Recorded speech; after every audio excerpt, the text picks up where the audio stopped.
In plain clothes and good spirits as her reign as the UK's most senior police officer comes to an end. Having spent months at the centre of a political scandal, last night she was forced from office, leaving the future of the Metropolitan Police uncertain, the Downing Street Party investigation unfinished. When she took over as Met Commissioner in 2017, it was all smiles, but this is how it ended. It is quite clear that the Mayor no longer has sufficient confidence in my leadership of the Metropolitan Police Service for me to continue as Commissioner. The standoff with Sadiq Khan came after he asked for a plan to root out sexism, racism and homophobia in the force. He said the response simply wasn't good enough.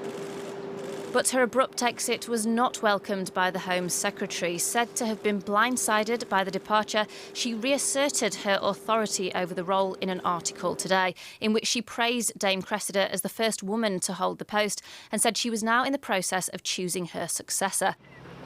At the same time, sources in her department were suggesting that this was a political move from the Mayor, flexing his muscles in order to boost his own popularity and appease the capital's Labour MPs. One of those, Rupa Hook, has been calling for her to go since last autumn when her tenure was renewed. She just became someone sort of that was synonymous with incompetence, and always that you saw making a heartfelt, hand-wringing apology. And sort of after a while, apologies are not enough because we have policing by consent in this country. And I think all the figures show that Londoners have lost trust and confidence in the Met Police. Of the litany of failures, one of the most shocking, the rape and murder of Sarah Everard by a serving police officer. And the aggressive policing of the vigil that was held for her. Another was when officers at the scene where two young women of colour had been murdered took photos to share on WhatsApp. Their mother told Channel 4 News back in October last year that Dame Cressida's apology had come too late. The time for apologies have long gone. Long gone. Long gone. I met with Cressida Dick. She was very nice, very charming, but her job was essentially to protect the brand. And the list goes on. Alleged institutionalised homophobia that allowed Stephen Port to carry on killing young gay men. She was also personally accused of standing in the way of an inquiry into the unsolved murder of Daniel Morgan.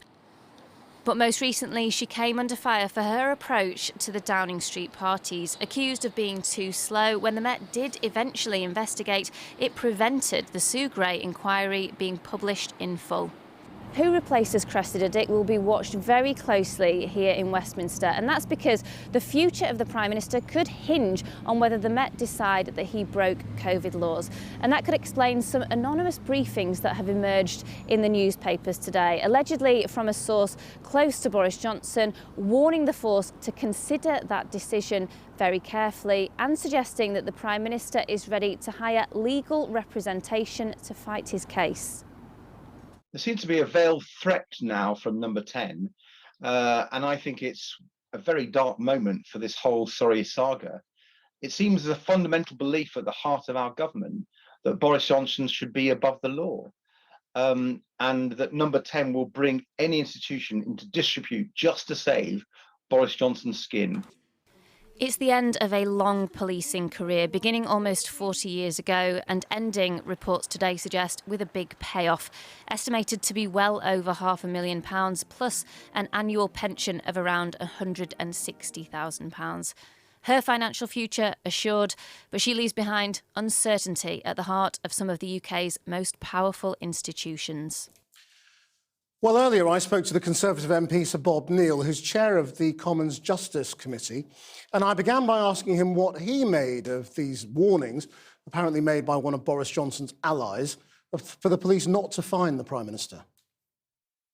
Well, it was completely outrageous and unacceptable. It's not proper, and it was actually no friend of the Prime Minister's good interest to say something like that. Because actually any suggestion that there is one rule for one and that there'll be any special treatment is completely improper and contrary to the rule of law. Now, I'm glad to say, Christian, that Downing Street have now issued a statement effectively distancing themselves and saying that they disown such a comment, and so they should. I mean, isn't it also a statement of the obvious, though, that the Metropolitan Police will be, I suppose, at some point sitting there thinking, if we issue the Prime Minister with a fixed penalty notice, given all the debate around this, we are basically finishing his career as Prime Minister. And that's a big intervention into British politics. That could apply to many people, actually, in terms of their career. It shouldn't make a difference. I mean, it genuinely shouldn't. At the end of the day, the consequences of issuing a fixed penalty notice are not a proper consideration for police officers to have when they're deciding whether or not there's sufficient evidential basis to make that decision. It ought to be based upon the evidence. That's the key point. The other thing that's been sort of briefed again into the papers is this idea that Boris Johnson's lawyering up, getting ready to contest a fixed penalty. I mean, that would be inconceivably undignified, wouldn't it, for a Prime Minister?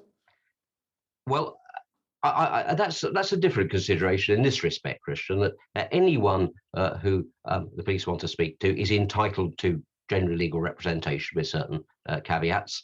A lot of people will say, actually, that you know, in a way, the more concerning thing that has happened over the last few days is this sort of collision between confidence in British policing and British politics and government and the Prime Minister. You know, this is there's a sort of a crisis of institutions at the moment, isn't there? You know, these two pillars of our society in which we are supposed to trust, you know, the authority of government and the ability of police to fairly enforce the law. And we have a crisis in both these pillars. Well, I don't think any of recent events have done anything for trust. That's true. The whole of the issue with the parties was corrosive of trust, whatever the ultimate outcome is. And I think that's been accepted to some degree.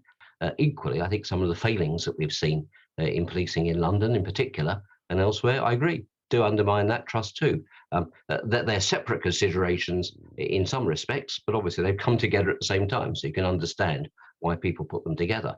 The only solution to that, I think, is actually perhaps the rather old-fashioned one of ensuring complete impartiality and integrity, of actually, if things go wrong, fess up to them at the beginning, rather than try and make excuses or cover up. I think that did not help with Cressida Dick, that too many times things were promised it will be put right, or this what wasn't accepted, some tin-earedness, that didn't help, and that applies in politics as well. And are you waiting personally to decide on whether you think Boris Johnson is a suitable man to continue as leader until the end of this whole process, and trying to keep an open mind really now?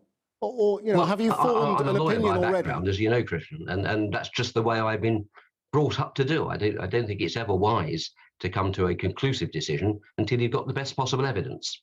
Yes, I mean, but what I mean is, are you judging Boris Johnson purely on the question of criminal behaviour, or are you also judging him on his ability to lead, his credibility, his popularity with the country, his general demeanour, and his popularity with the Conservative Party?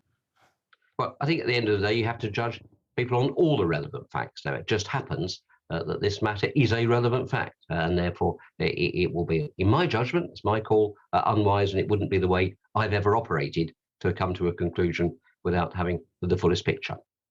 Bob Neill, thank you very much indeed. Pleasure.